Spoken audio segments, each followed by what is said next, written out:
Good morning, dear students of 6th class.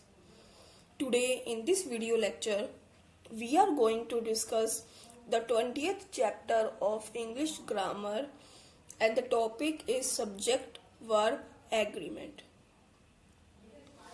सबसे पहले हम ये समझेंगे कि ये सब्जेक्ट वर्ब एग्रीमेंट क्या होता है। तो उससे भी पहले हमें ये पता होना चाहिए कि सब्जेक्ट क्या है। सब्जेक्ट कौन होता है एक सेंटेंस में? सब्जेक्ट कौन है? सब्जेक्ट है डूअर ऑफ द एक्शन, जो भी काम करने वाला है वो है सेंटेंस में सब्जेक्ट। और वर्ब क्या है? जो भी सेंटेंस में काम हो रहा है वो है वर्ब है। तो सब्जेक्ट वर्ब एग्रीमेंट क्या है कि जो ये वर्ब है ये सेंटेंस में सब्जेक्ट के अकॉर्डिंग आती है। अगर सब्जेक्ट सिंगुलर है तो वर्ब सिंगुलर यूज करेंगे, अगर सब्जेक्ट प्लूरल है तो वर्ब भी हम प्लूरल यूज करेंगे। तो यह है सब्जेक्ट वर्ब एग्रीमेंट की जो वर्ब है वो सब्जेक्ट के अकॉर्डिंग आती है सेंटेंस में। Read this sentences. Jaya and Jenny are in my class. तो इसमें सब्जेक्ट क्या है? इस सेंटेंस में सब्जेक्ट है जया और जेनी, ये टू सब्जेक्ट्स हैं इस सेंटेंस में। तो ये मोर देन वन सब्जेक्ट है। तो यहाँ पर जो वर्ब है वो प्लूरल आएगी, वो आएगी are in my class. The cows are grazing in the field. तो यहाँ पे जो काउस है वो ज्यादा है, प्लूरल है, तो जो वर्ब है वो भी प्लूरल का ही हम यूज करेंगे are. Grazing in the field, यहाँ पर जो आर है ये प्लूरल है। So let's start. We know that the verb in a sentence must agree with the subject in number and person. हमें पता है कि जो वर्ब है एक सेंटेंस में, वर्ब क्या है? जो भी काम हो रहा होता है एक सेंटेंस में उसे एग्री करना चाहिए, पक्का से वो एग्री होनी चाहिए, must agree with the subject से, किसमें? इन नंबर एंड पर्सन में। This means that singular subject, अगर एक सब्जेक्ट है, एक वचन है, तो जो वर्ब है वो भी सिंगुलर वर्ब आएगी। अगर प्लूरल सब्जेक्ट है, बहुवचन है सब्जेक्ट, तो जो वर्ब है वो भी प्लूरल वर्ब आएगी। For example, I am excited. I के साथ हमेशा एम का यूज होता है, आपको पता है। You are my partner, you के साथ आर का यूज होता है। Reena is on her way. तो यहाँ पे जो रीना है वो सिंगुलर है, सिंगुलर सब्जेक्ट है, तो इसलिए हम सिंगुलर वर्ब इज का हम यूज करेंगे, हेल्पिंग वर्ब इज का हम यूज करेंगे। He is sleepy in the same way. The horse is black. Horse singular है तो वर्ब भी सिंगुलर ही होगी, सॉरी। तो हॉर्स क्या है? सिंगुलर, और वर्ब भी सिंगुलर। We are friends. अब वी क्या है? वी प्लूरल है, हम, तो उसके साथ जो वर्ब है वो भी प्लूरल आएगी, are. We are friends. So singular subject take singular verbs and plural subjects take plural verbs. When two or more subjects are joined by and, अगर एक सेंटेंस में दो या फिर दो से ज्यादा सब्जेक्ट हैं, जैसे कि हमने इस सेंटेंस में भी पढ़ा था, इस सेंटेंस में दो सब्जेक्ट थे जया एंड जेनी, और वो किससे ज्वाइंट है? वो ज्वाइंट है एंड से। जो दो सब्जेक्ट हैं, ये दो से ज्यादा सब्जेक्ट है, वो एंड से ज्वाइंट है, जुड़े हुए हैं, तो हम प्लूरल वर्ब का हम यूज करते हैं। For example, Veera and Rita. तो इसमें सब्जेक्ट क्या है? वीरा भी है और रीटा भी है, ये एंड से जुड़े हुए हैं, मोर देन वन है, प्लूरल सब्जेक्ट है, तो हम यहाँ पर जो वर्ब है वो आर का हम यूज करेंगे, जो कि एक प्लूरल वर्ब है। अगर दो सब्जेक्ट हैं या फिर दो से ज्यादा सब्जेक्ट हैं और वो एंड से ज्वाइंट है, तो हम प्लूरल वर्ब का हम यूज करेंगे। When two or more subjects, जब दो और दो से ज्यादा सब्जेक्ट आर ज्वाइंट बाय और, अगर वो और से जुड़े हुए हैं और नोर से जुड़े हुए हैं, अगर दो या दो से सब्जेक्ट किससे जुड़े हुए हैं, और से या फिर नोर से, then the verb agrees with the final subject. तो जो वर्ब है, तो जो फाइनल सब्जेक्ट है, जो लास्ट वाला सब्जेक्ट है ना, उसके अकॉर्डिंग वर्ब का हम यूज करते हैं। अगर दो या दो से सब्जेक्ट एंड से जुड़े हुए हैं तो हम प्लूरल वर्ब का यूज करते हैं, और अगर दो या दो से ज्यादा सब्जेक्ट और या फिर नोर से जुड़े हुए हैं तो हम फाइनल जो सब्जेक्ट होता है, जो लास्ट वाला सब्जेक्ट होता है, जो बाद में लिखा हुआ होता है, उसके अकॉर्डिंग हम वर्ब का यूज करते हैं। फॉर एग्जाम्पल, नाइदर डोना, ना ही डोना, नोर हर सिस्टर, ना ही उसकी सिस्टर, इज हियर। तो यहाँ पे सब्जेक्ट क्या है, डोना है और सिस्टर है, ये दोनों सब्जेक्ट हैं यहाँ पर जो हमने वर्ब का हमने यूज किया है वो सिस्टर के अकॉर्डिंग किया है, और यहाँ पर आएगा इज हियर, क्योंकि सिस्टर क्या है, सिंगुलर है। Neither Donna and nor her friends, और यहाँ पर क्या है, यहाँ पर डोना है, सेम वही सेंटेंस है, सिर्फ डोना यहाँ पर सब्जेक्ट है और यहाँ पर फ्रेंड्स सब्जेक्ट है, परंतु यहाँ पे जो फ्रेंड्स सब्जेक्ट है वो ध्यान से समझो, वो है प्लूरल सब्जेक्ट। वो क्या है, प्लूरल सब्जेक्ट, इसलिए हमने आर प्लूरल वर्ब का यूज किया है। यहाँ पर सिस्टर सिंगुलर थी तो हमने सिंगुलर वर्ब का यूज किया, यहाँ पे फ्रेंड्स उसके प्लूरल है तो हमने प्लूरल वर्ब का यूज किया है। आगे, वी यूज सिंगुलर और प्लूरल वर्ब्स। हम सिंगुलर या फिर प्लूरल वर्ब्स यूज करते हैं with collective nouns. Collective nouns हमें पता है कौन कौन से होते हैं, जैसे टीम होती है, जैसे टीम हो गई, ऑडियंस होगी, ये सभी क्या है, कोलेक्टिव नाउन्स है। Depending on their use in the sentence, और ये किस पे डिपेंड करता है, जो सेंटेंस में उसका किस टाइप से यूज हो रहा है, किस अकॉर्डिंग उसका यूज हो रहा है, उसके अकॉर्डिंग ही हम सिंगुलर या फिर प्लूरल वर्ब का यूज करते हैं। For example, the audience is limited to 75। जो ऑडियंस है उसकी काउंटिंग कितनी है, लिमिटेड है 75 तक। इज आया यहाँ पर, क्यों आया, क्योंकि यहाँ पर जो ऑडियंस है, सीन ऐसे होल, उसको पूरी कलेक्शन की तरह देखा गया है, पूरा कलेक्शन मिला के सिर्फ एक ऑडियंस की तरफ देखा गया है, मतलब पूरी ऑडियंस का कलेक्शन है, इसलिए क्या है, the audience is limited to 75 की जो ऑडियंस है वो 75 तक लिमिटेड है, उसको एक होल पूरे के रूप में देखा गया है ऑडियंस को।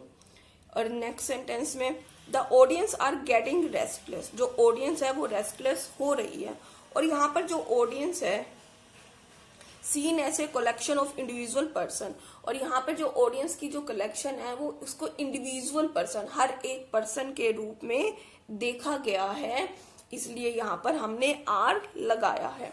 अगर हम उसको कलेक्शन एक के रूप में देखेंगे तो सिंगुलर वर्ब लगाएंगे, अगर हम इंडिविजुअल पर्सन के रूप में देखेंगे, हर एक पर्सन के रूप में देखेंगे किसी भी कलेक्टिव नाउन को, तो हम आर का हम यूज करेंगे। We use singular verbs with nouns that look plural in form. हम उनके साथ सिंगुलर वर्ब का यूज करते हैं उन नाउन के साथ जो दिखने में प्लूरल होती हैं, परंतु उनका जो मीनिंग होता है वो सिंगुलर होता है। For example, the news was interesting, बोलते हम न्यूज है, पर इसका मतलब ये नहीं है कि बहुत सारी खबरें इंटरेस्टिंग थी, न्यूज एक ही है पर वो उसका दिखने में वो प्लूरल लगती है। The news was interesting. The pair of scissors is sharp, pair of scissors, ये कैंचियों का नहीं बोला, pair of scissors is sharp की जो पेयर होता है, सीजर है उसका पेयर होता है ना, मीन्स वो जो सीजर होती है उसके दो पार्ट होते हैं, जैसे यहाँ पर ये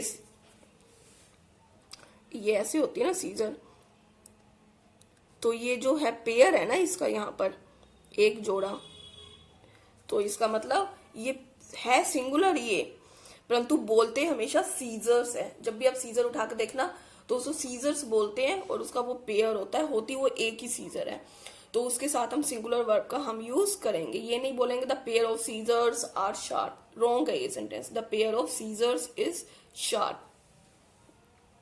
we use singular verbs with subjects joined by, हम सिंगुलर वर्ब्स का यूज करते हैं व्हेन टू सब्जेक्ट्स, जब दो सब्जेक्ट होते हैं जो किसके द्वारा ज्वाइन होते हैं, joined by and seen as one unit. And के द्वारा तो ज्वाइंड होते हैं, परंतु उसको हम देखते हैं एक ही यूनिट के रूप में, एक ही चीज के रूप में देखते हैं उसको, ज्वाइंट चाहे वो एंड के साथ ही क्यों ना हो। If two subjects together express one single idea, अगर जो टू सब्जेक्ट्स हैं वो एक सिंगल आइडिया को एक्सप्रेस कर रहे हैं, उनका मीनिंग सेम है, एक ही आइडिया को वो दर्शा रहे हैं, तो verb will be singular. Okay, for example sambar and rice है, यहाँ पर एंड से ज्वाइन किए हुए दोनों सब्जेक्ट, पर दोनों क्या है, सिंगुलर यूनिट है। तो यहाँ पे क्या आएगा, sambar and rice is his favourite food, यानी बोलेंगे सांबर एंड राइस आर, नहीं, वो दोनों एक ही है, sambar and rice. Slow and steady wins the race, slow and steady यहाँ पर एंड से जुड़े हुए हैं ये दोनों सब्जेक्ट, परंतु यहाँ पर विंस, विंस का हम यूज करेंगे, यहाँ पर हम ये दोनों एक ही आइडिया को एक्सप्रेस कर रहे हैं, इसलिए यहाँ पर सिंगुलर वर्ब का हम यूज करेंगे। We use singular verb with many indefinite pronoun, indefinite क्या होता है, मीन्स अनिश्चित pronoun, that are singular in form, जिसकी फॉर्म क्या है, सिंगुलर है, एक वचन है, एंड प्लूरल इन मीनिंग, और मीनिंग में क्या है, प्लूरल है। फॉर्म तो उसकी सिंगुलर है परंतु उसका मीनिंग प्लूरल है, सच एज ईच, ईच का मतलब होता है हर एक, हर एक, फॉर्म सिंगुलर है परंतु मीनिंग क्या है, प्लूरल, हर एक, एवरी, हर कोई, समवन, कोई भी, नो वन, कोई भी नहीं, एनीवन, कोई भी हो सकता है, एवरीवन, हर एक, प्रत्येक, एंड सो ऑन, इस तरह से। ये सभी क्या है, इनडेफिनेट प्रोनाउन, अनिश्चित प्रोनाउन है। Nobody is allowed to stay back after school, किसी को भी अलाउड नहीं है, किसी एक को भी अलाउड नहीं है वापस रहना स्कूल के बाद, यहाँ पर रहना अलाउड नहीं है। तो यहाँ पर फॉर्म, यहाँ पर इसकी क्या है, सिंगुलर है परंतु मीनिंग प्लूरल है, हर एक, किसी को भी अलाउड नहीं है यहाँ पर रहना, तो यहाँ पर क्या आएगा, सिंगुलर वर्ब का हम यूज करेंगे। समबडी इज सिंगिंग, कोई गा रहा है। एवरीवन इज प्रेजेंट हियर, हर कोई यहाँ पर प्रेजेंट है। ओके, मीनिंग प्लूरल है, फॉर्म इसकी सिंगुलर है, तो यहाँ पर हम सिंगुलर वर्ब का हम यूज करेंगे। Words like some, any, all, most and so on may be singular और प्लूरल, ये सिंगुलर भी हो सकते हैं, प्लूरल भी हो सकते हैं, depending on their use in a sentence, sentence पे किस तरह से इसका यूज हो रहा है उस पर डिपेंड करता है। They take a singular verb when they refer to one person और ए पार्ट ऑफ समथिंग, वो सिंगुलर वर्ब इनमें तब कब यूज होती है जब ये वन पर्सन को दर्शा रहे होते हैं या किसी का पार्ट होते हैं। For example, some of the work is pending, कुछ काम है जो पेंडिंग है, सिंगुलर वर्ब का हम यूज करेंगे। All of the rice is over, सभी जो राइस है वो खत्म हो चुका है। सम ऑफ द स्टूडेंट्स, तो यहाँ पर स्टूडेंट्स आर एब्सेंट, कुछ स्टूडेंट्स हैं वो क्या है, एब्सेंट है। ऑल ऑफ माई फ्रेंड्स, मेरे सभी जो मित्र हैं, वर हेयर, वो यहाँ पर थे, तो यहाँ पर इन्होंने प्लूरल वर्ब का यूज किया है, यहाँ पर सिंगुलर वर्ब का यूज किया है according to their use when they refer to one person, और किसी चीज के पार्ट को दर्शा रहे हैं तो सिंगुलर वर्ब, और अगर उनका मीनिंग प्लूरल है, सब्जेक्ट प्लूरल है, तो हम प्लूरल वर्ब का हम यूज कर देते हैं। अब हम इसकी बैक एक्सरसाइज सॉल्व करेंगे। A, write the correct forms of the verbs in the brackets to suit the given nouns और प्रोनाउंस। ये जो ब्रैकेट में कुछ दिए हुए वर्ब्स, इनका यूज करके यहाँ पर जो नाउन या प्रोनाउन जो भी है उनके अकॉर्डिंग हमने यहाँ पर correct form of the verbs लगानी है। Singular verb, singular subject, singular verb, plural subject, plural verb. Timothy singular है, सिंगुलर पर सब्जेक्ट है तो यहाँ पे वर्ब भी सिंगुलर आएगी, थिंग्स। एनी एंड आर्नी, ये दो सब्जेक्ट हैं, एंड से ज्वाइन किए हुए हैं तो प्लूरल वर्ब आएगी, प्ले। ज्योग्राफी इज, एक सब्जेक्ट की बात हो रही है।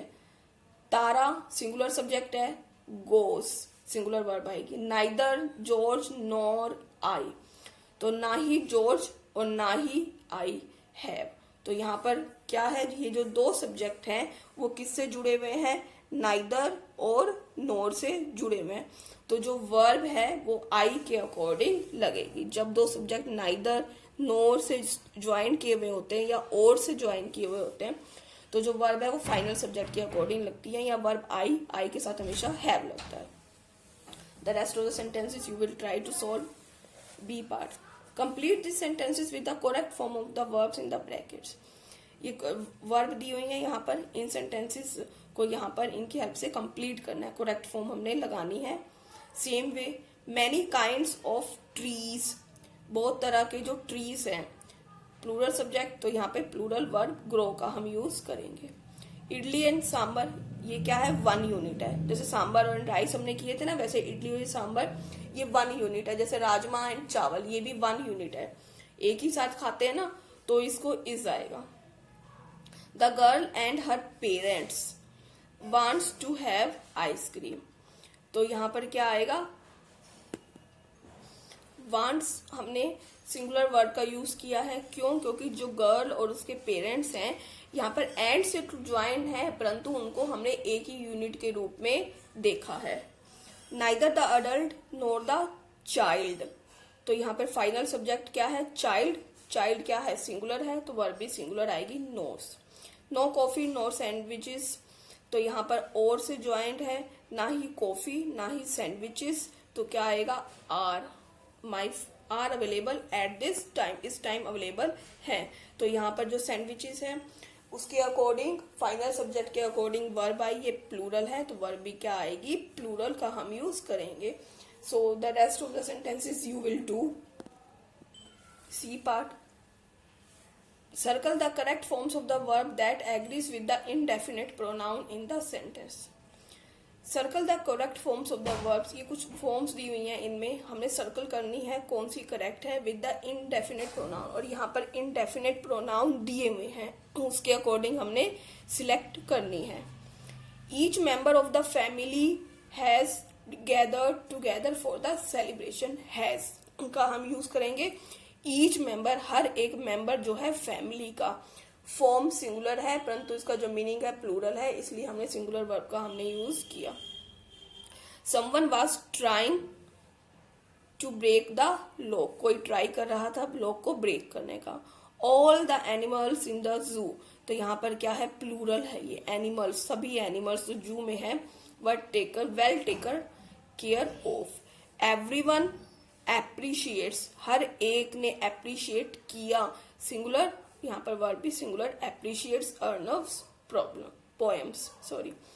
सो the rest of the sentences you will solve. D part, correct the verbs which do not agree with their subject. उन वर्ब्स को करेक्ट करना है जो अपने सब्जेक्ट से एग्री नहीं करती, यानी कि वहां पर अगर सब्जेक्ट सिंगुलर है तो वहां पर उन्होंने वर्ब प्लूरल लगाई हुई है, तो हमने उन सेंटेंसेस को करेक्ट करना है। One of the lamps bleeding all night, one एक लैम्प, सभी लैम्प में से एक लैम्प, ये नहीं सभी लैम्प्स नहीं कर रही थी, एक लैम्प, तो क्या आएगा, was. No one wishes to miss the picnic, ये करेक्ट है सेंटेंस। एवरीवन, हर एक, एक यहाँ पर प्लूरल नहीं है, मीनिंग इसका सिंगुलर है। एवरीवन वांट्स, तो प्लूरल वर्ब नहीं आएगी, तो यहाँ पर क्या आएगा, सिंगुलर वर्ब आएगी, wants. Anyone who wish to, anyone who wishes, कोई भी जो विश मतलब जिसकी इच्छा है पार्टिसिपेट करने की, वो अपने फॉर्म पार्टिसिपेट कर सकता है और फॉर्म फिल कर सकता है, इसलिए यहाँ पर सिंगुलर वर्ब का हम यूज करेंगे। Something is wrong with the washing machine, washing machine के साथ कुछ तो गलत है, मतलब वो खराब है, तो ये सेंटेंस क्या है, करेक्ट है। The rest of the 3 sentences you will solve very carefully. So students, what is your homework? Your homework is you will read this chapter again and again to understand and solve A, B, C and D part of this chapter. Thank you.